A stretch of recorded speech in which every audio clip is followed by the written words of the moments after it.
الله والحمد لله والصلاة والسلام على أشرف المرسلين وعلى آله وصحبه أجمعين ما بعد رب اشرح لي صدري ويسر لي أمري واحلل عقدة من لساني يفقه قولي يا سيدي يا رسول الله خذ بيدي ما لي سواك ولا ألوي على أحد سيدنا محمد رسول الله സ്വല്ലല്ലാഹു അലൈഹി വസല്ലം തങ്ങളുടെ വിശുദ്ധമായ തിരുനാമരത്നങ്ങൾ അതാണല്ലോ നമ്മൾ ചർച്ച ചെയ്തുകൊണ്ടിരിക്കുന്നത്. കഴിഞ്ഞ എപ്പിസോഡിൽ നമ്മൾ ചർച്ച ചെയ്തത് മഖ്സൂസും ബിൽ മജ്ദ് എന്നുള്ളതിനെ കുറിച്ചാണ്. ഈ എപ്പിസോഡിൽ സമാനമായ ആശയമുള്ള മറ്റൊരു നാമമാണ് നമ്മൾ ചർച്ച ചെയ്യുന്നത്. മഖ്സൂസും ബിശ്ശറഫ്, മഹത്വം കൊണ്ട് പ്രത്യേകമാക്കപ്പെട്ടവർ, മഹത്വം കൊണ്ട് പോരിശ കൊണ്ട് പ്രത്യേകമാക്കപ്പെട്ടവർ, അല്ലാഹുവിന്റെ ഹബീബ് സ്വല്ലല്ലാഹു അലൈഹി വസല്ലം. കഴിഞ്ഞ എപ്പിസോഡിൽ നമ്മൾ വിശദീകരിച്ചിട്ടുണ്ട്.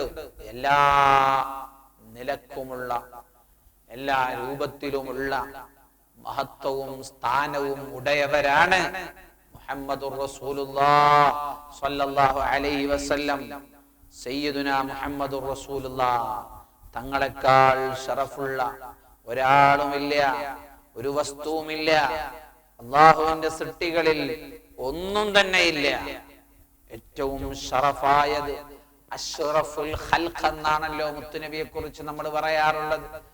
സൃഷ്ടികളിൽ വെച്ച് ഏറ്റവും ശ്രേഷ്ഠമായവർ, പരിശുദ്ധരായവർ മുഹമ്മദുർ റസൂലുള്ളാഹ്. മുത്തുനബിയുടെ മഹത്വം അവിടുത്തെ സ്വഭാവമാണ്, അവിടുത്തെ സൽസ്വഭാവമാണ്. ഏറ്റവും നല്ല സ്വഭാവത്തിന്റെ ഉടമയാണ് മുഹമ്മദുർ റസൂലുള്ളാഹ്. അവിടുത്തെ മഹത്വം അവിടുത്തെ ഖൽഖാണ്, സൃഷ്ടിപ്പാണ്. ഏറ്റവും നല്ല ഭംഗിയുള്ള സൃഷ്ടിപ്പിന്റെ ഉടമയാണ് മുഹമ്മദുർ റസൂലുള്ളാഹ്. നബിതങ്ങളെക്കാൾ ഭംഗിയുള്ള ഒരാളില്ല, നബിതങ്ങളെക്കാൾ സൽസ്വഭാവിയായ ഒരാളുമില്ല. നബിതങ്ങളുടെ പെരുമാറ്റം, അവിടുത്തെ ലജ്ജാശീലം, അവിടുത്തെ ഉദാരത, അവിടുത്തെ സ്നേഹം എല്ലാം അവിടുത്തെ മഹത്വമാണ്. അല്ലാഹു തആല മുത്തുനബിയുടെ മഹത്വമുള്ള മുത്തുനബി സ്വല്ലല്ലാഹു അലൈഹി വസല്ലം തങ്ങളുടെ നല്ല അനുയായികളായി നമ്മെ മാറ്റി തരുമാറാവട്ടെ. അവിടുത്തെ ഷറഫാണ് നമ്മൾ ഇതുവരെ പറഞ്ഞതെല്ലാം. അവിടുത്തെ ഷറഫാണ്, അവിടുത്തെ മഹത്വമാണ്, അവിടുത്തെ പ്രൈസസ് ആണ്. അല്ലാഹു തആല ആ മുത്തുനബിയുടെ മഹത്വം നല്ലതുപോലെ മനസ്സിലാക്കാൻ നമുക്ക് തൗഫീഖ് നൽകുമാറാവട്ടെ. നമ്മുടെ പാപങ്ങളെല്ലാം അല്ലാഹു പുറത്തു തരുമാറാവട്ടെ. അൽഹംദുലില്ലാഹ്, നൂറുകണക്കിന് നാമങ്ങൾ നമ്മൾ ചർച്ച ചെയ്തു വരികയാണ്. നീയും നമുക്ക് ചർച്ച ചെയ്യണം.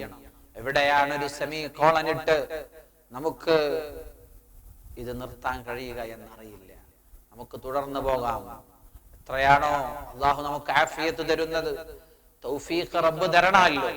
ഏതുവരെയാണ് റബ്ബ് തൗഫീഖ് തരുന്നതെന്ന് അറിയില്ല.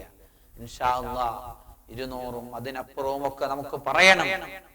അല്ലാഹു തആല തൗഫീഖ് നൽകുമാറാവട്ടെ.